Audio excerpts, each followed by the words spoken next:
बंधु माने आजिर एही कार्यक्रम को आपण मानक स्वागत।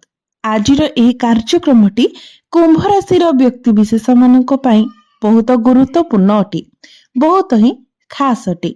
कारण एही मकर संक्रांति ठारो ग्रह नक्षत्र मानकर चलन रे एक बहुत बड़ परिवर्तन हेबाकु जाउछि। एही मकर संक्रांति ठारो सूर्य आपणकर द्वादश भावक मकर राशि रे प्रवेश करिवे। एहा परे शुक्र मंगल एवं बुध मध्य आपणकर द्वादश भावक प्रवेश करिवे। गुरु मध्य आपणकर पंचम भावरे नक्षत्र परिवर्तन करिवे, जहा फଳରେ आपणक जीवन रे एही मकर संक्रांति ठारो किछि बड़ हेबा पई जाउछि। तो आपणकर जीवन रे एक बहुत बड़ परिवर्तन हेबाकु जाउछि। अनेक क्षेत्र रे आपणको सफलता मिलिबाकु जाउछि एवं किछि क्षेत्र रे आपणको सतर्कतार मध्य आवश्यकता रहिछि। बंधु माने शनिदेव मध्य निजर नक्षत्र परिवर्तन करूछंती। तो देरी न करे आसंतु जानिबा एही मकर संक्रांति ठारो कुंभ राशिर व्यक्ति विशेष मानकर जीवन रे केउ सब परिवर्तन हेबाकु जाउछि। तेबे भिडियोटी रे आगकू बढ़िबा पूर्वरु जदि आपणकर मध्य कुंभ राशि होइथाय तो भिडियोटी को लाइक करी चैनल टी को सब्सक्राइब करि दियंतु एवं कमेंट बॉक्स रे भक्ति एवं श्रद्धार सहित जय मां लक्ष्मी निश्चय लिखंतु। तो बंधु माने आसंतु आरंभ करिबा आजिर एही कार्यक्रम को, जहा आपणकर जन्म राशि तथा चंद्र राशि उपरे आधारित अटे। तो राशि चक्रर 12 गोटी राशि मध्यरु 11 नंबर राशि हेउची कुंभ राशि एवं कुंभ राशिर राशिधिपति हेउचंती शनि। तो शनि आपणकर द्वितीय भावरे गोचर करूछंती। तो बंधु माने एही मकर संक्रांति परे स्वास्थ्य तो आपणकर बहुत भल रहिबो, किंतु आपण ध्यान रखिबे जे गोटिए कथा को जदि आपण ओभर थिंकिंग करंती तो आपणकर मुंड बिंधा भली समस्या देखा देई पारे। कारण एही मकर संक्रांति ठारो सूर्य बुध शुक्र एवं मंगल आपणकर द्वादश भावरे गोचर करिवे। तो मंगल आपणकर द्वादश भावरे गोचर करिबा कारणरू आपणकर माइग्रेन भली समस्या देखा देई पारे। तेणु आपण चेष्टा करंतु कोनोसी अजथा चिंता न करिबा पई। बुध आपणकर द्वादश भावरे गोचर करिबा कारणरू आपणकर स्किन रिलेटेड टिके प्रॉब्लम देखा देई पारे।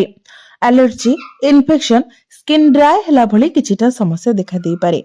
आखिरे मध्य आपण चलन अनुभव करि पारंती एवं जेतेबेले आपण बाहर को केवाडे ट्रैवल करूछंती सेतेबेले विशेष भावरे आपणको निजर जत्न नेबार अछि। किंतु शनि जे कि आपणकर राशिधिपति अटंती, शनिकर स्थिति बहुत भल रहुछि। शनि आपणकर द्वितीय भावरे धन भावरे गोचर करूछंती। तेणु आपणकर स्वास्थ्य रे जहा समस्या आसिले मध्य ताहा बहुत फास्ट रिकवरी हेबो, अर्थात स्वास्थ्य आपणकर शीघ्र भल होइजिबो। राहु आपणकर लग्न रे गोचर करूथिबा कारणरू आपणकर माइंड मध्य बहुत शार्प रहिबो। आपण स्मार्ट वे रे निजर काम गुडी को करिबाकू पसंद करिवे। विद्यार्थी मानक कथा जदि कहिबा तो जेहेतु आपणकर शिक्षा भाव आपणकर पंचम भावर अधिपति बुध आपणकर द्वादश भावरे गोचर करिवे, तो आपणकर माइंड टिके डिस्टर्ब रहिबो। माइंड आपणकर डाइवर्ट हेबो। पाठ पढ़ारे आपणकर सेतेटा मन लागिबो नाही। आपणक मध्यरे कन्फ्यूजन मध्य क्रिएट होई पारे। तेणु आपणको आपणकर पाठ पढ़ारे टिके अधिक परिश्रम करिवार अछि। आपणको निजर पाठ पढ़ा उपरे अधिक फोकस करिवार अछि। नचेत जदि एही मकर संक्रांति परे आपणकर किछि एग्जाम रहुछि तो एग्जाम रे आपणको सेतेटा भलो फल मिलिबो नाही। जेहेतु आपणकर माइंड डाइवर्ट रहिबो, आपण टिके कंफ्यूज रहिबे, तो आपण चेष्टा करंतु कंफ्यूज न होई अन्य काहार कथारे न पड़ी निजर पाठ पढ़ारे अधिक समय देबा पई, निजर लक्ष्य स्थल रे फोकस करिबा पई। प्रेम जीवन कथा जदि कहिबा तो प्रेम जीवन आपणकर ठीक ठाक रहिबो। आपणकर पंचम भावरे गुरु गोचर करूथिबा कारणरू आपण आपणकर पार्टनर को मध्यरे अधिक ज्ञान देखिबाको पाइबे। तो से जदि आपणको किछि एडवाइस देउछंती तो निश्चित भावरे आपण ताको मानिबा उचित। आपण जदि सही एडवाइस को एक्सेप्ट करूछंती तो निश्चित भावरे ता आपणको पई लाभप्रद साब्यस्त हेबा। मोटामोटी भावरे जदि कहिबा तो प्रेम जीवन आपणकर बहुत भल रहिबो। आपणकर वैवाहिक जीवन कथा जदि कहिबा तो वैवाहिक जीवन रे आपणको अधिक सतर्कतार आवश्यकता रहिछि।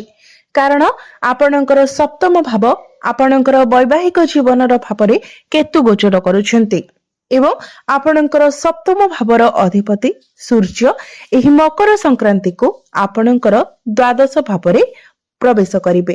तो यह फल आपणको अधिक सतर्कतार आवश्यकता रहिबो, कारण जेबे भी केतु सप्तम भाव गोचर करिथांती तो से वैवाहिक जीवन रे अनेक प्रकारर डिस्टर्बांस करिथांती।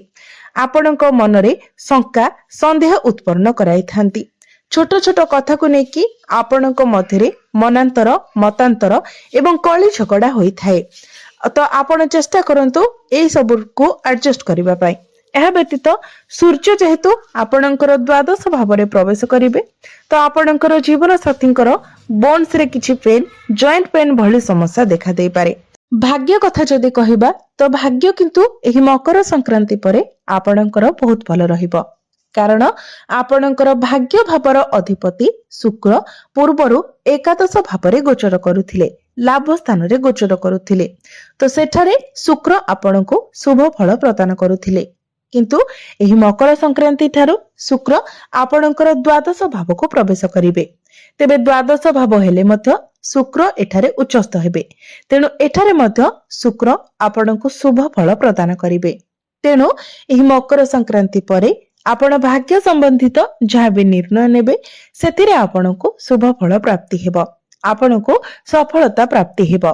भाग्य बलरे अल्प परिश्रम रे आपण अधिक सफलता प्राप्ति करि पारिबे।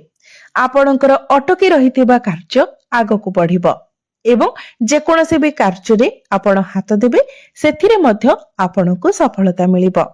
जदि आपण किछि बड़ जिनिस किणाकिणी करबाको चाहुचंती, किछि बड़ डिसिजन नेबा पई चाहुचंती, किछि बड़ इन्वेस्टमेंट करबा पई चाहुचंती तो आपण ताहा करि पारिबे। क्यारियर कथा जदि कहिबा तो क्यारियर मध्य एही मकर संक्रांति परठारु आपणकर बहुत भल रहुछि, कारण मंगल आपणकर द्वादश भाव को गले मध्य द्वादश भाव रे मंगल उच्चस्थ होई जिवे। तो द्वादश भाव रे मंगल आपणको शुभ फल प्रदान करिवे। तेणु आपण निजर क्यारियर रे बहुत अधिक ग्रो करिवे। आपण जदि मार्केटिंग रो काम करूछंती, इंपोर्ट एक्सपोर्ट रो काम करूछंती तो एई सब क्षेत्र रे आपणको बहुत अधिक सफलता मिलिबो। आपण निज ही निजर क्यारियर को बेहतर बनाइबा पई चेष्टा करिवे, निजे ही निजर उन्नति पई आपण चेष्टा करिवे। आपणकर कार्य करिवार शैली द्वारा आपण आपणकर कार्य क्षेत्र रे प्रशंसित मध्य हेबे।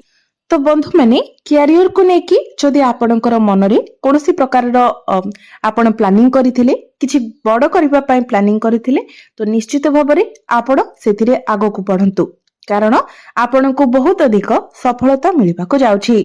जदि आपण एमएमसी कंपनी रे जॉब करूछंती तो आपणको पई ताहा बहुत भल रहिबो। कोनोसी एमएमसी कंपनी रो आपणको जॉब ऑफर मध्य आसी पारे। बिजनेस कथा जदि कहिबा तो बिजनेस को नेके आपण टिके टेंशन रहि पारंती, जेहेतु आपणकर द्वादश भाव रे चारोटी ग्रह गोचर करिवे। आपणकर सप्तम भावर अधिपति मध्य द्वादश भाव रे गोचर करिवे। तो बिजनेस को नेकी आपण टिके टेंशन रहि पारंती। तो बिजनेस आपणकर एवरेज रहिबो। एबे आसंतु जानिबा किछि उपाय किछि प्रतिकार विषय रे, जो प्रतिकार गुड़िक करिबा द्वारा आपणको अधिक मात्रा रे शुभ फल प्राप्ति हेबो एवं जहाँ सब अशुभत्व रहुछि से गुड़िक खंडन होइजिबो। तेबे सेति पई आपण प्रत्येक दिन हनुमान चालीसार पाठ करंतु। प्रत्येक दिन शुक्रंकर बीज मंत्र 108 थर जप करंतु। प्रत्येक बुधवार दिन आपण गोमातांकर सेवा करंतु। गोमातांको सबुज चारा खाइबाकू दियंतु। निश्चित भाबरे आपणको अधिक मात्रा रे शुभ फल प्राप्ति हेबो एवं जहाँ सब अशुभत्व रहुछि से गुड़िक मध्य खंडन होइजिबो। तो बंधु माने आपणकर जीवन मंगलमय हेउ, एहा ही ईश्वरक निकटरे मोर प्रार्थना। धन्यवाद।